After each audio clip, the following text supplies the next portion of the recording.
Olá, forte abraço para você ligado aqui no Fox Sports. Agora é hora de NASCAR. A temporada 2014 vai começar e você vai ficar ligado aqui nos canais Fox Sports para acompanhar tudo. Começamos com a Sprint Unlimited no dia 15. Já no dia 20 teremos os Duels. No dia 21 a temporada começa para a Truck Series. No dia 22 para a Nationwide Series. E no dia 23 a grande prova de Daytona da Sprint Cup. Comigo aqui neste programa estão o Rodrigo Matar e o Sérgio Lago. Rodrigo, o que você espera dessa temporada 2014? Tudo bem? Tudo bem, Hamilton. Um abraço para o telespectador do Fox Sports. Eu espero uma temporada tão espetacular quanto foi a de 2013. Logicamente, com mudanças muitas que aconteceram entre equipes e regulamento, teremos tudo para ter um campeonato tão sensacional quanto o último que passou. No último campeonato, na Sprint Cup, deu Jimmie Johnson. Sérgio Lago, alguém para Jimmie Johnson esse ano? Essa é a grande questão, né? Ver se o Jimmie Johnson vai ser seguro pelos seus adversários em busca do seu 7º título, que vai ser algo inédito ou quase inédito. Ele vai alcançar, se for o caso, o Dale Earnhardt e o Richard Petty, e aí realmente a história vai ser feita. Uma temporada de quebra desses recordes, né?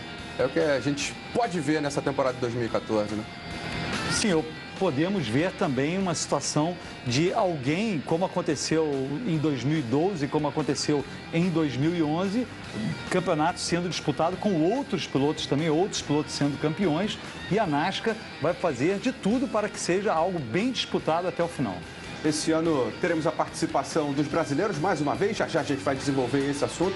Não vai ser uma participação tão efetiva, a princípio é o que se apresenta. Vamos falar também dos carros, da mudança de regulamento, de uma provável mudança no Chase ou uma mudança confirmada no Chase. Enfim, vamos discutir muitos assuntos referentes à maior categoria do automobilismo norte-americano que você vai ver aqui com a gente no Fox Sports. Como eu já disse, no dia 15, Sprint Unlimited, uma competição interessantíssima, né, para iniciar.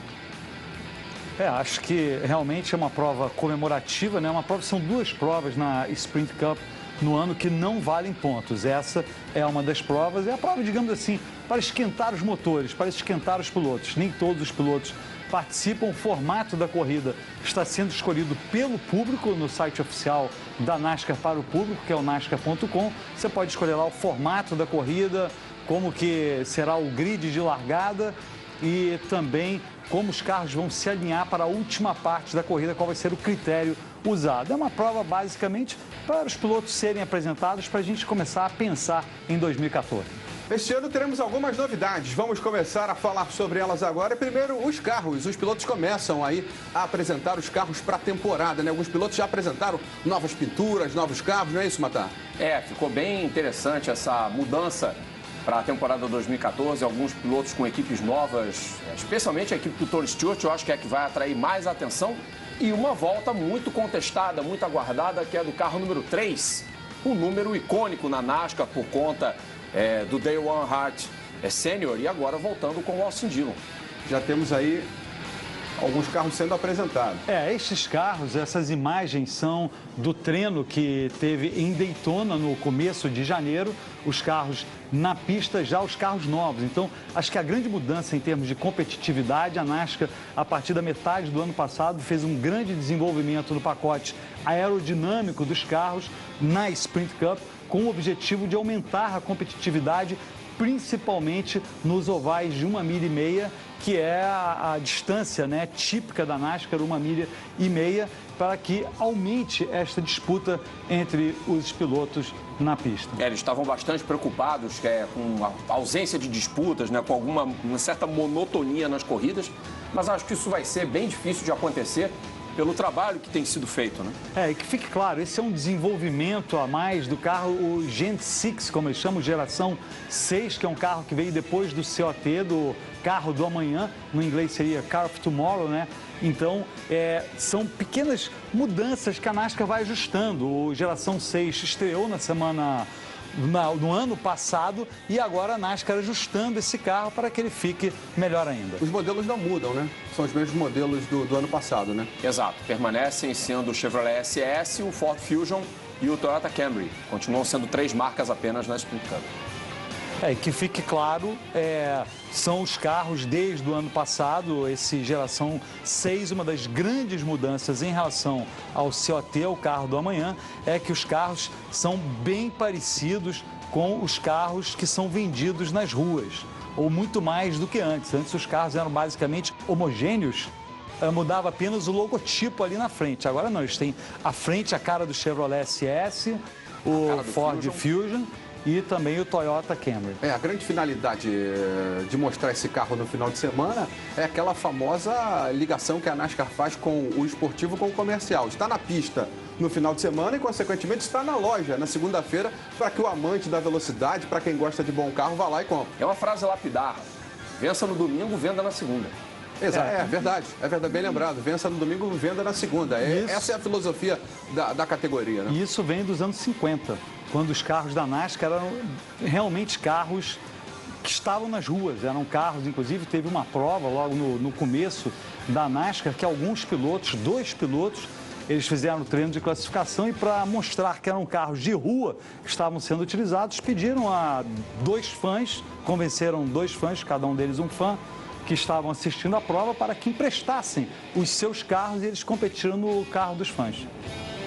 Ou seja, esses são os idos tempos, mas tivemos os idos tempos. Um bom seguro não há problema nenhum, né? Pode-se fazer esse empréstimo de uma forma bem tranquila, com bastante tranquilidade. Então, portanto, é isso aí. São os carros que estão nas ruas, adaptados, é lógico, né? Para as provas da NASCAR que você vai acompanhar aqui com a gente. Vamos falar de treino de classificação, né? Para esse ano, mudanças com relação a esse assunto. E mudanças que podem gerar polêmica, eu diria. Mas foi do nosso agrado, acredito eu. Sim, sim. A gente conversando muito quando a notícia foi divulgada e agradou bastante.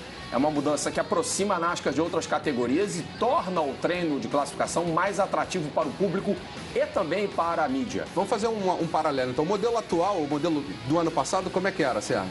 O modelo atual, ele é o seguinte, cada piloto entra, de maneira geral, na maior parte das provas, 95%, 98%, o piloto entra na pista sozinho e ele tem direito a 2 voltas. Ele entra, né, acelera o carro, passa pela linha de largada, chegada, dá 1 volta, dá 2 e esse é o tempo dele. E ele compara com os outros pilotos que também entram sozinhos na pista. Em geral, o primeiro tempo é o que vale, mas às vezes tem piloto que faz a segunda volta é o melhor tempo dele. Então, em 2013, a temporada nesse 98%, nessas... Foi nesse formato. 34, 35 provas, 34 provas... As 500 milhas de Daytona tem sistema de... 35, Daytona fica fora. Exatamente. Então, nas 35 provas da temporada passada, esse foi o modelo de classificação. Exato. E para 2014? Bom, para 2014, nós teremos 2 ou 3, dependendo da pista. Pistas acima de 1,25 milhas ou acima de 2 quilômetros, basicamente, essas pistas serão 3 sessões de treinos. Na primeira sessão... Speedways teremos 2 sessões ou 3? Não, 3. no Super Speed 3 sessões. 3 sessões. Com exceção das 500 milhas de Daytona, que permanece em formato antigo, é outra história. Daytona à parte. Exatamente. Então, a primeira sessão sobram 24 carros, vão para a segunda sessão 24 carros, diminui o tempo na segunda sessão. Então vamos supor, temos 45 inscritos. Os 45 vão entrar e vão dar o quê? 2 voltas? 25 minutos de treino. 25 minutos livres. Livres. Todo mundo na pista? Todo mundo na pista. 24 avançam. Aí tem 5 minutos de descanso. 10 minutos de treino para 24 carros. E aí 12 avançam. Para 5 minutos de treino. Para 5 minutos de treino. 5 minutos de treino. Então começamos com 20, passamos para 10 e passamos para 5 no tempo. Começamos com o número de inscritos, 25, 24, 10 e 5. E depois 12. 25, 10 e 5. Detalhe muito importante. Você não pode trocar pneus e não pode reabastecer o carro, porque senão seria fácil. Então, você tem que ter tática. Você não pode sair queimando o pneu e com o tanque vaziozinho para fazer o melhor tempo no início. A estratégia vai ditar muito. Porque senão nesse conceito você passa no primeiro treino, mas no segundo você fica lá atrás. Na maioria das corridas, a gente vê que, por exemplo, tem 44 inscritos e 40 vagas no grid. Nessa primeira série de treinamento de 25 minutos, quem ficar do 24º até o 40º posto vai estar dentro. Esses tempos vão ser contados para completar o grid. Sim? Basicamente, sim. Há alguns critérios. Primeiro, são 43 carros na Sprint Cup e 40 carros na National. Eu fiz uma conta de padaria para favorecer o raciocínio. Mas há alguns critérios, por exemplo, a NASCAR dá alguns critérios que o piloto tem lugar garantido no grid. Então, só para deixar claro, então, um ex-campeão. Digamos que logo no primeiro tempo ele se acidente e fique disparado com o pior tempo. Esse está garantido? Ele está garantido porque ele já teve o título de campeão. Por exemplo, o Brad Keselowski, que foi o campeão de 2012. Se ele bater logo no início do treino, ficar lá atrás, ele está garantido. Pelo Provisional. Que eles chamam São Provisional. quantas vagas no Provisional? Uma vaga. Uma vaga no Provisional. Por ser ex-campeão da categoria. Tudo bem, 43 tem 42. Tem alguns Provisionals também, ou vários, que são os 35 primeiros do campeonato, ou os 30, então... E os restantes no sistema Go or Go Home, que está mantido. Apesar dessa classificação nova, o sistema Go or Go Home está mantido para 2014. E como é que funciona esse sistema? São os pilotos fora dos top 35 do campeonato de proprietários, que não tem essa vaga fixa.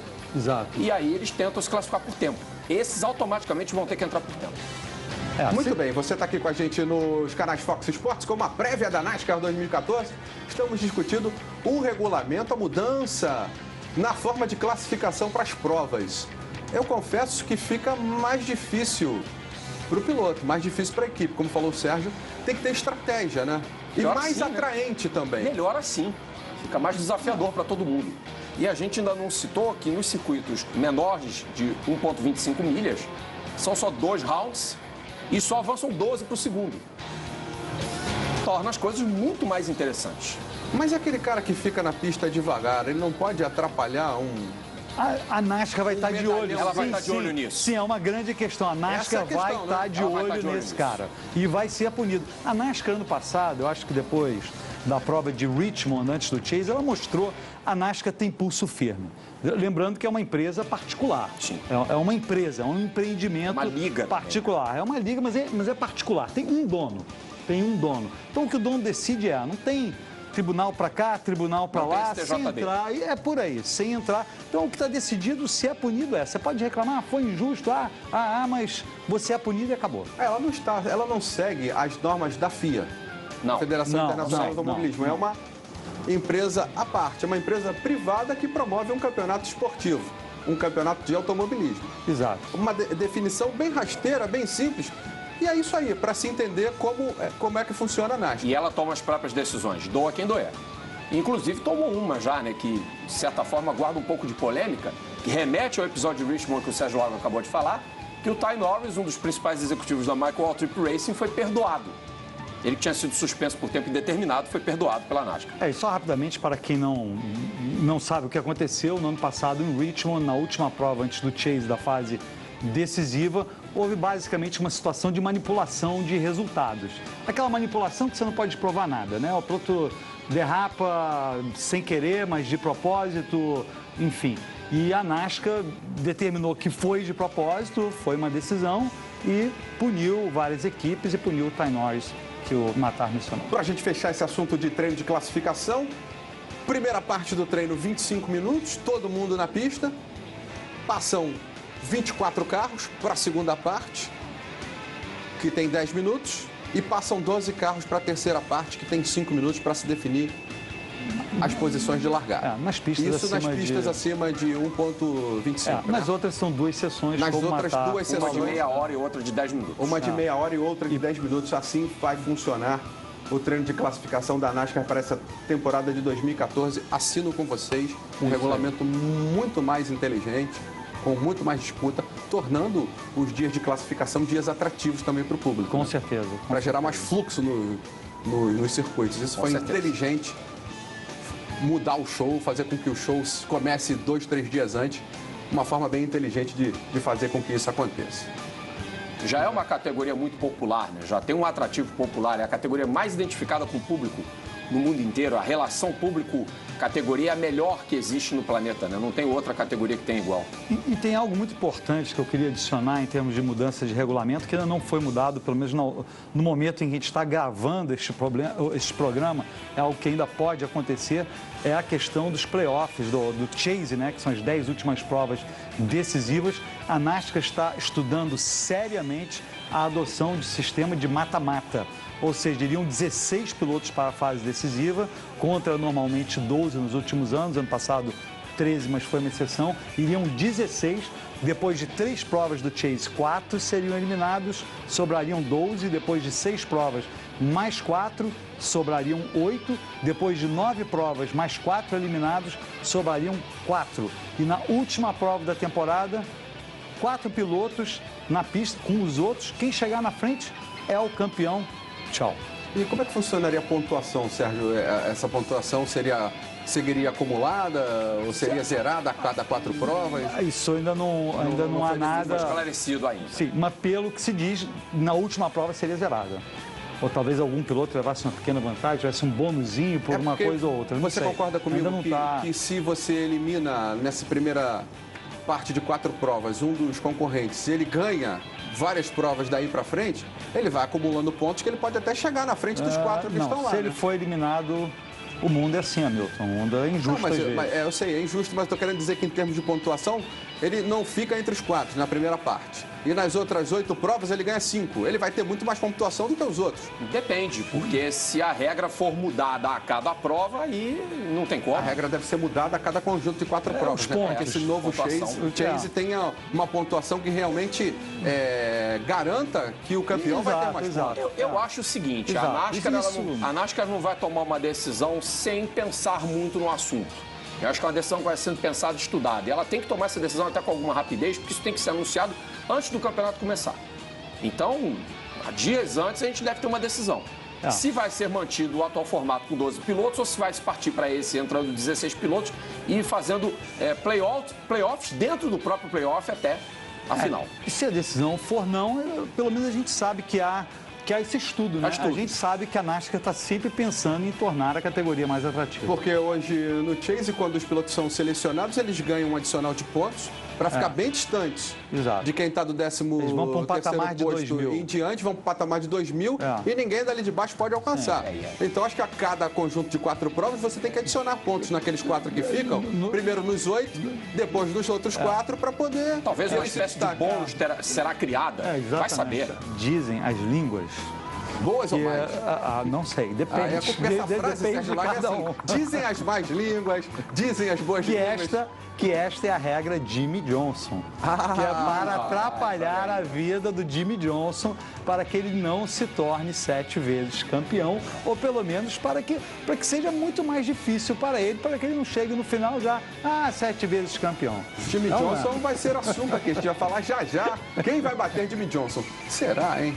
Não é? O cara tá tão destacado é uma fera que vamos criar uma regra travada nele. Ele é o papa da atualidade, é o fera, é o piloto que vai ser batido. A ser batido, na verdade. Se vai ser batido é outra história, mas é o piloto a ser batido em 2014, não tem a dúvida. Mas criar uma regra específica para prejudicar eu acho não é para prejudicar, não é uma regra para valer para todos. Assim. Lembra o seguinte, Hamilton, quando foi criado o Chase foi criado porque em 2003 o Matt Kenseth foi campeão com apenas uma vitória. Então eles criaram esse sistema dos playoffs das 10 últimas provas. Foi uma regra, Matt Kenseth foi para aquele piloto que vai fazendo feijão com arroz e é campeão sem nenhum brilhantismo maior. O Chase é mais ou menos unânime, ou muita gente acredita, acabou favorecendo o Jimmie Johnson, pelo estilo de pilotagem do Jimmie Johnson, porque as 10 últimas provas do campeonato favorecem o estilo do Jimmie Johnson. Não tem nenhum circuito misto, não tem certos circuitos que ele não se dá bem, quase todos ele se dá bem. Então, também está acabando a era dele, talvez. Vou guardar uma pergunta aqui comigo, para quando a gente entrar no bloco aqui que vai falar do Jimmie Johnson, lançar essa pergunta para vocês. Eu acho que isso vai ser um tiro no pé, mas vamos trocar de assunto. Vamos ver os novatos, né? Uma turma de novatos chegando, 2 novatos com muita credibilidade. São eles o Kyle Larson e o Austin Dillon, que começam a ser assunto aqui para a gente discutir. O Austin Dillon ganhando a temporada da Nationwide Series, subindo, e o Kyle Larson fazendo uma boa temporada também na Nationwide Series, já tinha feito algumas provas na Sprint Cup. Esses 2 nomes podem dar trabalho? Hein? Pode começar, Sérgio. Sérgio Lago começa. Com certeza. Com certeza? Não esse ano. Acho que não esse ano, mas certamente eu acredito que eles farão pelo menos um dos 2 vai fazer barulho este ano. O Kyle Larson é apontado por vários pilotos, inclusive Jeff Gordon, 4 vezes campeão, Tony Stewart, 3 vezes campeão, como o maior talento da nova geração, 21 anos de idade apenas. Começou o ano passado com aquele mega acidente chamando a atenção de todo mundo em Daytona, chegou 4 vezes na segunda posição na Nationwide Series. Aí você pergunta, chegou só 4 vezes em segundo? a Nationwide Series foi uma categoria dominada pelos pilotos da Sprint Cup. Então, o segundo é quase um primeiro. Aí a gente vê ele disputando com o Kyle Busch no finalzinho de uma corrida, o Kyle Larson mais junto ao muro. Aí ele cumprimentando e ele vai substituir o Juan Pablo Montoya no carro número 42. O gordinho foi embora, né? Abandonou. Alguém tinha que ir embora, né? Alguém tinha que ir embora? Alguém tinha que ir embora pro Larson chegar. E foi uma boa escolha do Chip Ganassi, viu? Na minha opinião, é uma boa escolha. É um piloto que tem aí uma idade que lhe permitirá crescer muito na categoria. E o Austin Dillon tem por trás a equipe do Richard Childress, que deixou de ser uma potência da NASCAR, mas ainda muito respeitada. E traz consigo a história do número 3, que eu já disse no Vai correr com 3, programa, né? Que é uma história que por si só gera muita polêmica sobre a validade do retorno deste número à categoria. Mas acho válido. Se o número é da equipe Childress, quem vai discutir essa escolha, né? Os dois vão correr com o Chevrolet, né? Tá aí o número 3. Esse é o Austin Dillon, na realidade, na Nationwide Series, competindo com o número 3. A gente deve ver daqui a pouco o número 3 mesmo da Sprint Cup, com o qual ele vai competir. E só para deixar claro, e de novo, é bom falar isso, o Hamilton, porque, principalmente para quem acompanha a NASCAR há pouco tempo, o número 3 era o número do Dale Earnhardt, que foi 7 vezes campeão, que a gente mencionou, que talvez o Jimmy Johnson chegue lá e tal. Então, e o Richard Childress, o avô do Austin Dillon, é o dono da equipe com a qual o Dale Earnhardt, o Dale Earnhardt foi campeão 6 das 7 vezes. Então, muita gente, com o falecimento do Dale Earnhardt em 2001, no dia, se eu não me engano, foi 18 de fevereiro de 2001, muita gente queria que o número 3 se aposentasse. E agora o número 3 está voltando à categoria principal pelo Austin Dillon, que é neto do Richard Childress, e conheceu, claro, o Dale Earnhardt, etc. Um número que carrega uma história e você vai ver na Sprint Cup aqui nos canais Fox Sports. Mudando de assunto, vamos para as mudanças de pilotos, mudanças de equipes. Primeira equipe, a Childress. A Childress apresenta para esse ano o Austin Dillon com o número 3, o Paul Menard com o 27 e o Ryan Newman com o número 31. São os 3 pilotos da equipe para esse ano. Eu acho que não vai fazer muito barulho, não. O Austin Dillon pode ser o melhor estreante do ano, vai concorrer com o Kyle Larson, tem uma turma de estreantes muito boa, não só os dois, mas tem um Justin Allgaier, mas enfim. E o Ryan Newman é um piloto veloz, mas sem muito brilho. E o Paul Menard é feijão com arroz, né? Eu diria que é mais porque o Paul Menard já era da equipe, né? Então não chega a ser uma mudança, mas e tá lá porque ele tem o patrocínio. Agora, forte, por sinal. Exatamente. Agora, o Ryan Newman, eu acho que é importante citar aí o Ryan Newman no novo carro dele, que era do Jeff Burton até o ano passado. O Ryan Newman, eu acho que a importância dele é para ajudar com a sua experiência de piloto veterano. O Ryan Newman também é considerado, ele é formado em engenharia, um dos pilotos que mais conhece de mecânica da NASCAR, e ele vai ajudar na preparação, no amadurecimento do Austin Dillon, que é o objetivo da equipe. A Chip Ganassi terá o Kyle Larson, um dos calouros na categoria, e também o Jamie McMurray para essa temporada. O Ganassi manteve o McMurray, né? E o Kyle Larson, que, na minha opinião, o problema do Kyle Larson é a equipe que é um pouco mais fraca, né? Não é uma equipe tão boa, mas a Ganassi talvez melhorou no final do ano passado, está usando motores Hendrick agora, então é uma equipe aí que, quem sabe, pode fazer algum barulho com o Larson. E para fechar, a Stuart Haas com o Kevin Harvick com o número 4, a Danica Patrick do Thiago Alves com a camisa número 10, o carro número 10, não a camisa. O Tony Stewart com o número 14 e o Kurt Busch com o 41. E aí? Rapaz, essa equipe é uma... Você quer uma prévia da equipe? Um barulho de pólvora aparece. Você quer uma prévia? Vamos brigar aqui. Porque vai ser isso que vai acontecer na equipe. São 4... Vai soar o bombo já desde a primeira corrida. Nos holofotes, o Tony Stewart querendo ganhar e passar por cima de todo mundo, jogando capacete, aquele jeito explosivo. Ninguém é fácil de se lidar. Todos os 4 são extremamente também geniosos. Um cara que na pista não dá mole. E tem um outro detalhe. O Kurt Busch é uma escolha pessoal do Gene Haas, do sócio do Tony Stewart. Passou por cima do Tony Stewart e trouxe um 4º carro para a equipe. Depois do Tony Stewart ter dito publicamente que não traremos um 4º carro. Ele mandou embora o Ryan Newman, que era da equipe dele, e falou assim, não, nós não teremos 4 carros, estou contratando o Kevin Harvick, que você está indo para a rua. E aí, logo depois, o Gene Haas falou assim, não, vou chamar o Kurt Busch, eu pago com o meu dinheiro, ele é dono de uma empresa, o Haas Automation, tem uma empresa grande, eu mesmo com a minha empresa vou patrocinar o Tony Stewart e acabou. E o Kurt Busch.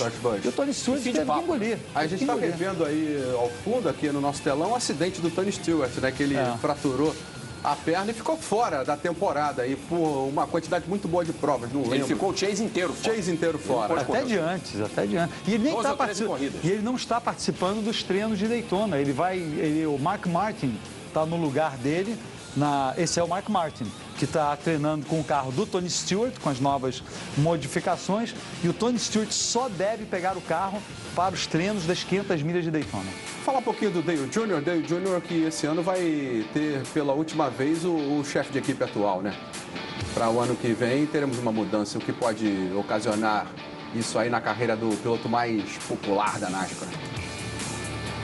Eu acho que o importante é o seguinte, acho que o Dale Jr. se encontrou muito com o Steve Letarte. Então, não é mais o que vai proporcionar, mas é a pressão que eles vão ter agora, nesse ano, porque o Steve Letarte, a gente vê aí, ele foi chefe de mecânicos do Jeff Gordon, ele já trabalha nessa equipe há muitos anos, começou lavando o chão, literalmente, da oficina, e a partir do ano que vem, a partir de 2015, ele vai ser comentarista de uma televisão norte-americana. E então acho que eu diria que é quase que a última oportunidade do Dale Jr. fazer um bom trabalho na NASCAR. Ele que também já está ficando mais velho e ainda não conseguiu um resultado expressivo em termos de campeonato. E a gente nota que a maioria dos trabalhos que são bem desenvolvidos na NASCAR são de duplas longevas de chefe de equipe com piloto. É o caso do Chad Knowles com o Jimmy Johnson, que se tornaram a dupla referência de trabalho de equipe na NASCAR. Por muito tempo, o Jeff Gordon também teve o seu chefe de equipe, o Ray Abraham, foi o primeiro, foi um cara pioneiro, um cara que trabalhava muito bem com o Gordon, tinha um excelente entrosamento. E isso, às vezes, quebra um pouco a unidade do trabalho do piloto dentro da pista. E não sei se essa mudança vai ser benéfica ou não para o Dale Earnhardt Jr., que já é um piloto também que tá passando um pouco do tempo de ser campeão. E relativamente frágil psicologicamente também. Você está aqui nos canais Fox Sports acompanhando uma prévia do que vai ser a temporada da NASCAR 2014, que você vai acompanhar aqui com a gente. Fala um pouquinho dos brasileiros, né? Para esse ano, os brasileiros não estão tão garantidos assim, né? O Miguel Paludo e o Nelsinho Piquet. Paludo foi muito bem na Truck Series, merecia uma vitória, teve prova que chegou pertinho, fez um bom campeonato. O Nelsinho não se acertou com a equipe, teve troca de chefe de equipe, não fez uma temporada boa na Nationwide Series. E para 2014? Vem matar. Para 2014 a situação não parece muito favorável. Nós estamos aí à beira de iniciar o campeonato e nenhum dos dois tem lugar cativo. E acho que dificilmente terão lugar cativo na temporada. Existem dificuldades aí inúmeras que estão permeando a presença dos dois pilotos. O Miguel já se queixava de problemas financeiros. Pedem, logicamente, um apoio financeiro para você bancar uma temporada inteira de 25 provas, mesmo não sendo uma categoria principal. Você tem que ter um apoio financeiro suficientemente grande para você custear o campeonato. E o Nelsinho não teve uma boa temporada na Nationwide Series, essa é a verdade. E essas constantes trocas também de chefe de equipe não o beneficiaram. Ele não fez uma boa escolha de escuderia também. Ô Sérgio, quebrar essa sequência boa do Paludo não vai ser legal, né? Ele vinha crescendo bastante, né? Não é legal. O que eu acho de legal no caso do Paludo especificamente, é que o Paludo, eu tive uma conversa razoavelmente longa com ele essa semana, antes da gente estar aqui agora, logo antes, e ele vai ficar em Charlotte. Esse é o plano dele. O Paludo, ele quer se integrar, ele quer participar do mundo da NASCAR. Esse é o sonho dele no momento. Ele já está aplicando para a Green Card, ele quer virar cidadão, é toda uma situação norte-americana. Ele está com a família lá. Então, ele conseguiu, deve trabalhar como técnico de um piloto jovem, de uma das equipes da Truck Series. Ele chegou 2 vezes a ter quase tudo acertado para participar de 15 provas da Truck Series. Acabou não dando certo e no momento em que a gente grava esse programa de novo, ele está em negociações. Mas como o Matar disse, dificilmente vai ser para a temporada completa. Até porque o número 32 aqui na entrelist da Truck Series já está ocupado pelo Tyler Mawson. Já é o piloto confirmado na equipe Turner. Exatamente. Não, ele dificilmente vai ser o piloto. Em tempo integral, não. Ele falou em competir, talvez, naquela equipe que o Nelsinho competiu na última prova. Do Ron Hornaday, que era do Ron Hornaday, do número 9. É uma possibilidade. Da equipe do Joe Dennetti, que ainda está em aberto, inclusive, a vaga, hein? Ele vai, o piloto que ele vai, digamos, ser técnico é o filho ou do Joe Dennetti ou de alguém. Está aí a Patrícia, o Paludo, o Oliver, eles moram lá e tal. E o Nelsinho possivelmente está trabalhando para participar de umas 7, 8, 9 etapas da Nationwide Series, vai tentar participar de uma prova da Sprint Cup, possivelmente o Watkins Glen, mas ainda negociando para isso. Ainda não há nada certo, essa é uma possibilidade. Já já a gente volta aqui nos canais Fox Sports.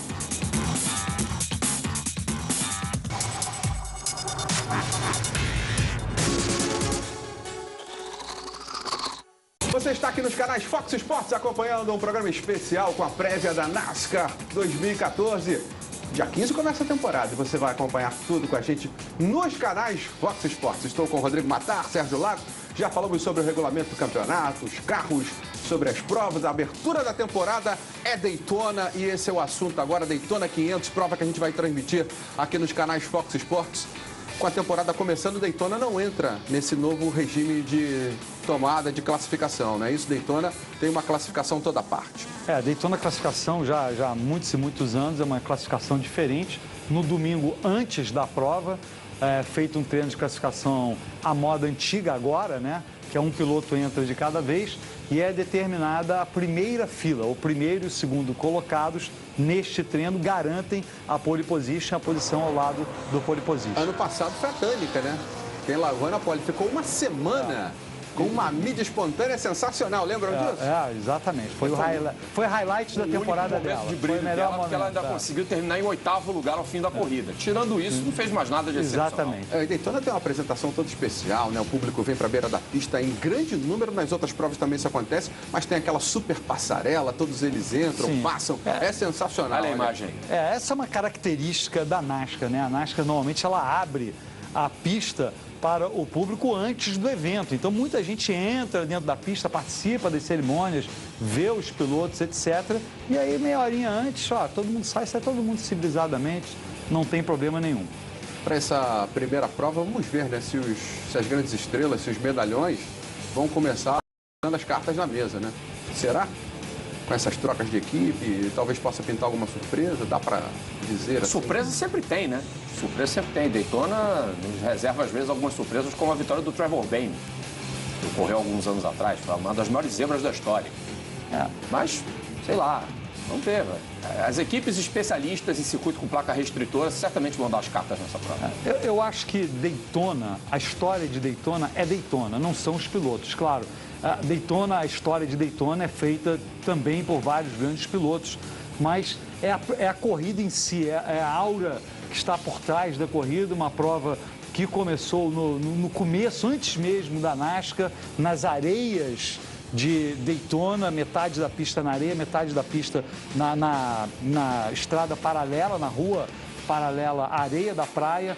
Depois foi o primeiro grande oval de 2,5 milhas construído pela NASCAR, já tinha Indianápolis, em Indiana, mas com uma inclinação incrível, um sonho do fundador da NASCAR e sempre o final imprevisível. Então, você pode chegar em último em Daytona e ser o campeão.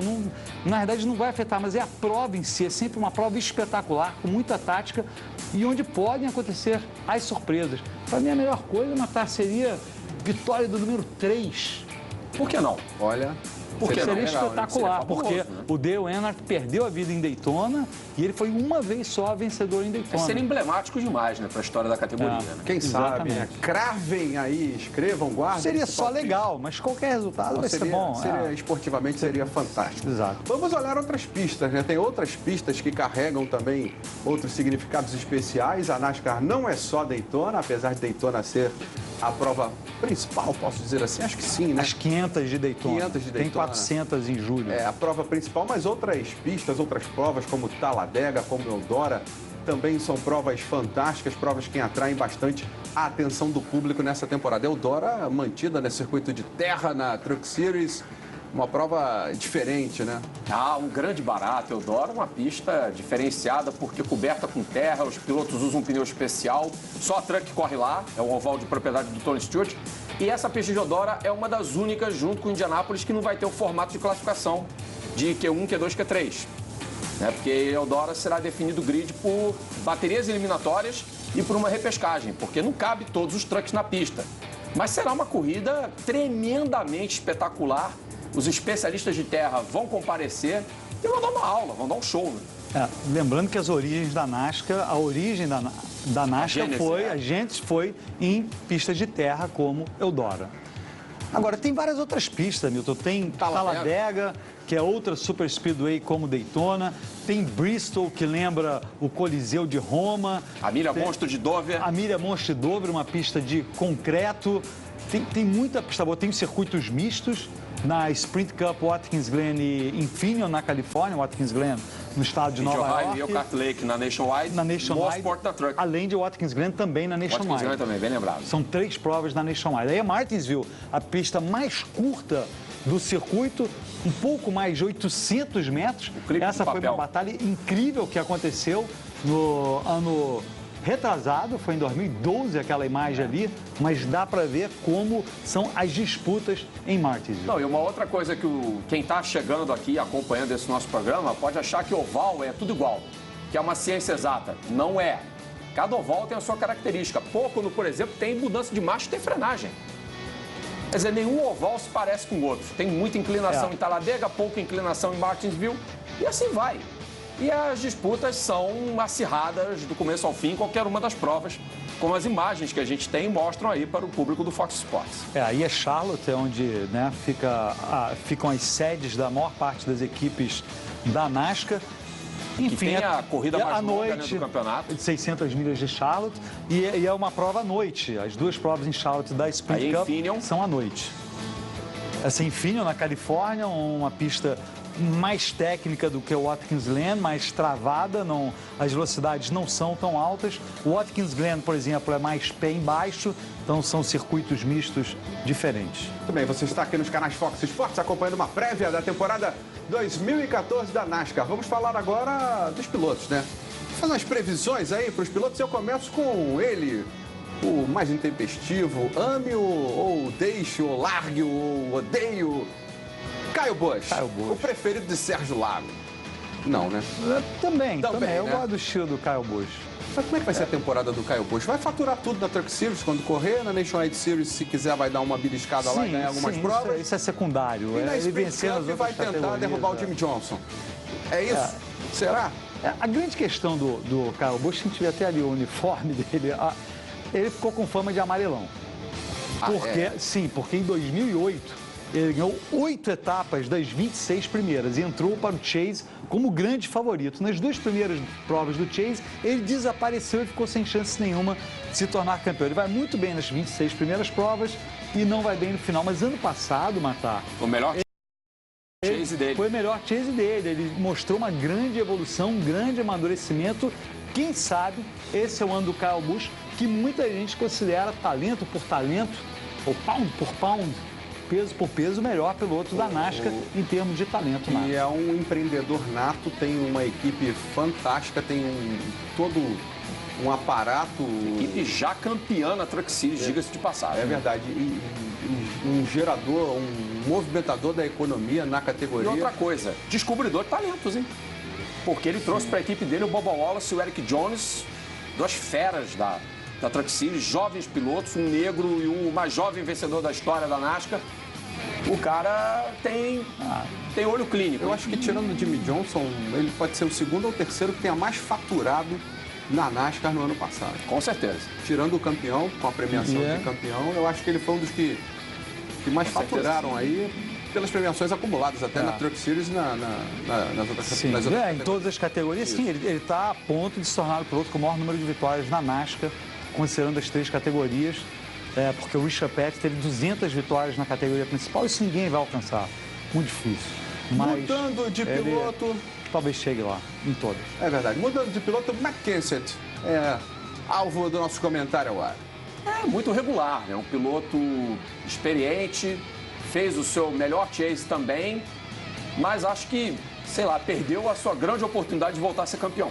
Acredito eu. Não sei se essa oportunidade vai lhe sorrir em 2014, não. Eu acho que o Matt Kenseth volta com força. Acho que ele reencontrou um novo caminho na equipe do Joe Gibbs, foi muito bem no 20. Acho que ele vai ser um fator até perto do final. Eu arriscaria dizer, matar, que ele vai, se tivermos um mata-mata, ele vai estar nos 4. Você acha? Eu boto ele no meu palpite. É uma boa escolha. Se tivermos um mata-mata. É uma boa escolha, é uma boa escolha. Ele está entre os 4. Eu colocaria ele entre os 4 primeiros no final de 2014. Mas é claro, vai ter que fazer um campeonato forte. Sim, mas eu coloco ele, na minha opinião, como vai ser um dos 4 primeiros do campeonato este ano. Acho que a grande incógnita para esse ano, voltando a pilotar, vai ser o Tony Stewart, né? Como é que está o Tony Stewart para a temporada, principalmente nesse início, né? Não sabemos se ele vai estar em forma. Certamente ele não deve estar 100% recuperado, mas é um piloto que tem alguma coisa ali em Daytona que pode colocá-lo na linha de frente. Mas favorito ao título, eu acho muito arriscado colocar o Tony como tal nesse ano. Rapidamente sobre Daytona, o Tony Stewart tem uma história em Daytona semelhante à do Dale Earnhardt. Ele nunca venceu as 500 milhas de Daytona. Venceu várias vezes na Nationwide Series em Daytona. Venceu algumas vezes na prova da Sprint Cup em julho, que são as 400 milhas de Daytona, mas nunca venceu as 500 milhas. Tony Stewart voltando aí de uma fratura, não está participando dos treinos, mas está confirmado para a temporada de 2014. O nosso próximo piloto a ser discutido aqui nesse especial da NASCAR 2014 nos canais Fox Sports é o Cal Edwards. E aí, Cal Edwards? Tio Cal. Primo Cal, né? Não é um favorito para o título, Cal, né? Não. É um piloto para entrar no Chase, mas pouca gente cravaria um título para ele. Agora acho que não, mas em outras épocas talvez ele fosse mais levado em conta. Ele perdeu um campeonato por uma questão matemática para o Jimmy Johnson. O Tony Stewart, perdão, por coisa de 1 ou 2 pontos. Não, por 0 pontos. 0 pontos, perdão. Eles terminaram o campeonato de 2011 empatados, mas o Tony Stewart, e aí só voltando rapidamente ao Tony Stewart, ele foi capaz dessa surpresa, ninguém considerava o Tony Stewart como um favorito, e ele ganhou 5 das 10 provas do Chase. Nem o Jimmy Johnson ganhou 5 das 10 provas do Chase, num mesmo ano. E aí eles terminaram empatados e, pelo critério, o Tony Stewart levou a melhor. Não, mas o cara que ganha 5 das 10 no Chase é a fera do ano, né? Eu acho deixar de ganhar o campeonato, né? Agora o Cal Edwards, só para arrematar a questão dele, acho que é uma questão da equipe. Se a equipe dele tiver com um carro bom, ele chega lá. Um piloto que você sempre fala bem dele, que acha que ele vai muito mais além, é o Denny Hamlin. Você sempre cita isso nas nossas transmissões. Denny Hamlin e tal, você aposta lá no botou no fogo agora. Hã? Não, eu acho o Denny Hamlin um bom piloto. Mas ele teve em 2013 um péssimo ano. Ele se envolveu em umas confusões com o Joey Logano, foi jogado para fora, a meu ver, covardemente pelo Logano. Acabou batendo no muro interno do oval de Fontana, um dos mais rápidos, um oval de 2 milhas. Ficou de fora 4 provas. Aí a gente vê o lance, ó. Começando o... Ele vem e a pancada aí afetou a coluna dele, ele ficou 4 provas de fora. E eu acho que pode ser um bom... Ele vai vir bem esse ano, porque ele melhorou muito no final do ano passado. Sérgio, já que você falou do Matt Kenseth, quem sabe o Denny Hamlin não tire partido dessa experiência? São companheiros de equipe, né? O Denny Hamlin, Kyle Busch e Matt Kenseth. Todos com a Joe Gibbs. Uma volta aí do Denny Hamlin em grande estilo, né? Que já foi vice-campeão também. Ele tinha começado bem a temporada, mas esse acidente aí foi vice-campeão bastante. Foi vice-campeão em 2010 do Jimmy Johnson. Para mim, o cara mais amarelão é o Brad Keselowski. Será? Não. Ele é mais amarelão do que o Kyle Busch. Eu nunca vi o Brad Keselowski ali na pista, lado a lado com o Kyle Busch, levar a vantagem. Mas você viu o que ele já fez com o Cal Edwards em Talladega? Mas com o Kyle Busch ele bota o galho. Olha, não. Pra mim ele é o mais amarelão. Não sei não. Não, Hamilton. Estou equivocado? Está equivocado. Desculpe dizer isso. Me prove. Talladega. Teve uma prova em Talladega que ele e Kyle Busch estavam, não devemos ter a imagem aí, mas ele e Kyle Busch estavam disputando posição, primeiro e segundo colocados na última volta. O Kyle Busch estava atrás dele, se preparou para dar o bote.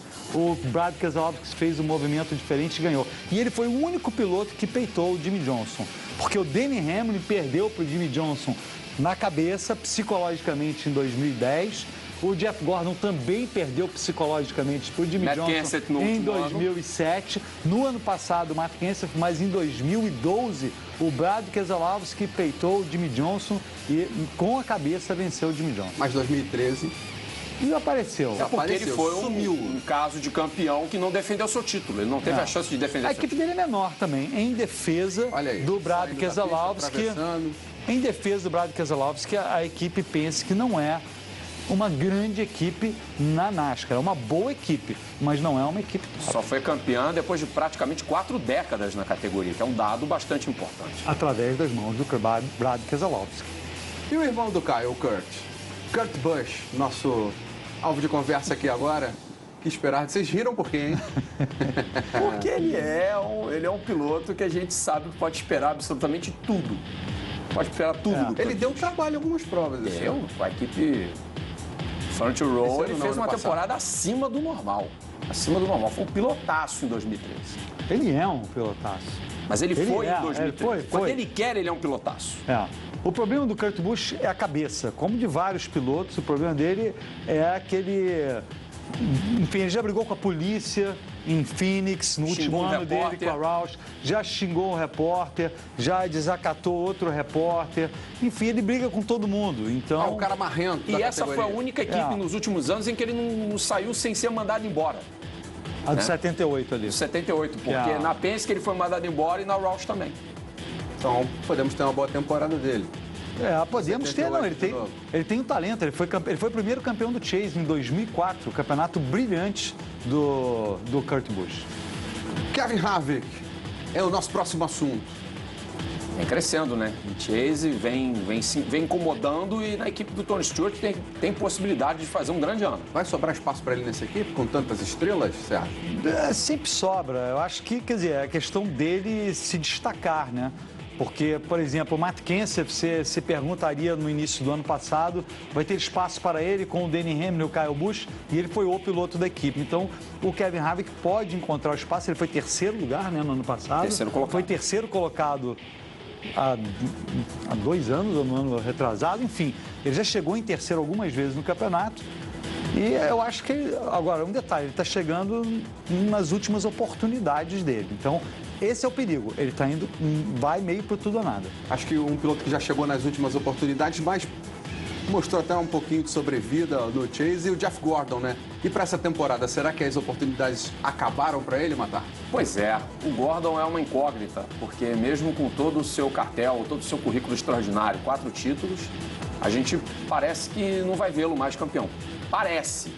Mas quem sabe aí dê uma alegria aos seus torcedores. Ele que é um piloto que tem muitos fãs nos Estados Unidos e também no Brasil.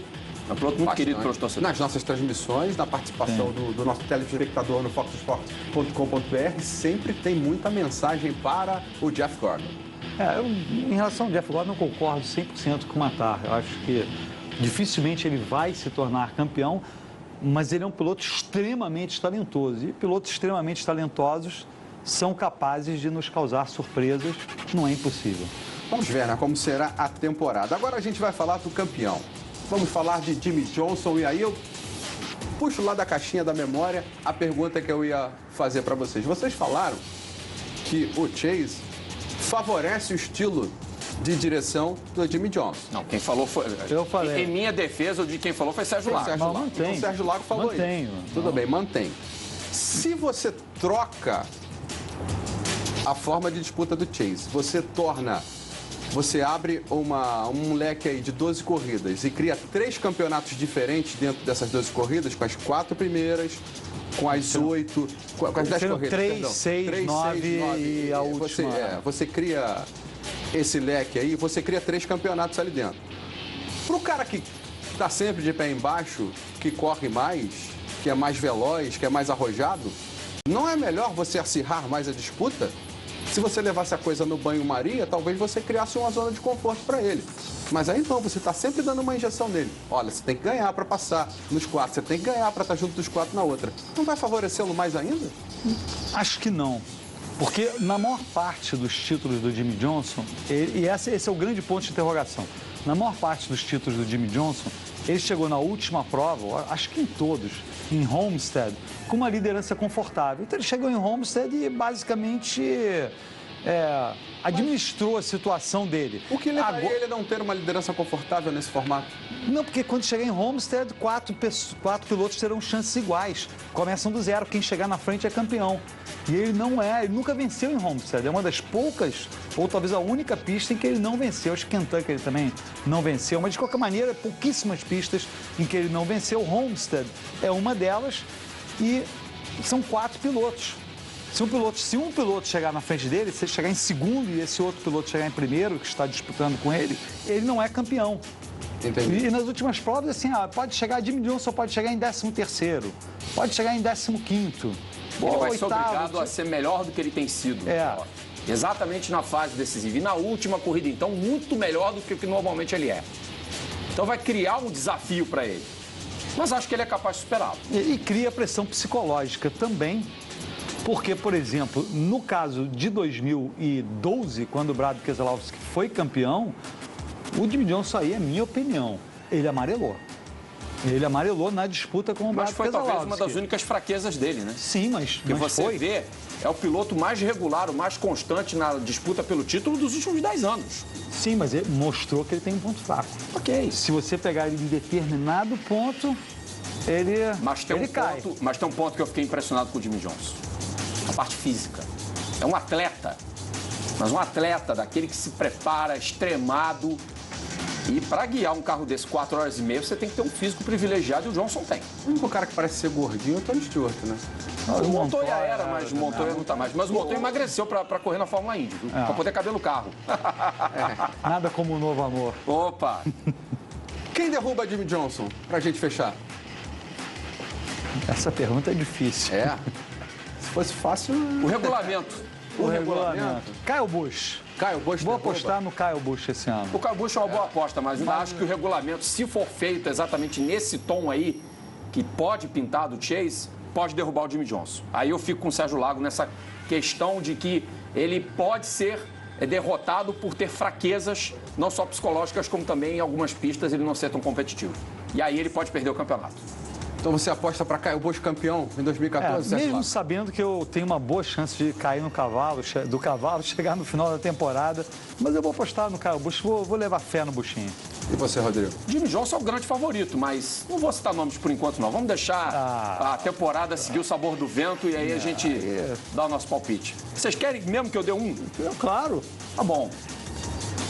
Vamos lá. Correndo um risco muito grande de me equivocar, Kyle Busch também. Estão amarrados com o Kyle Busch. Valeu, Rodrigo. Valeu, Sérgio Lago. Valeu. Obrigado a você que ficou com a gente aqui nos canais Fox Sports. Essa foi uma prévia da NASCAR 2014 que você vai acompanhar com a gente aqui nos canais Fox Sports. Fique ligado na programação dos canais Fox Sports para os dias e horários das provas que você vai acompanhar com a gente. Forte abraço. Até a próxima.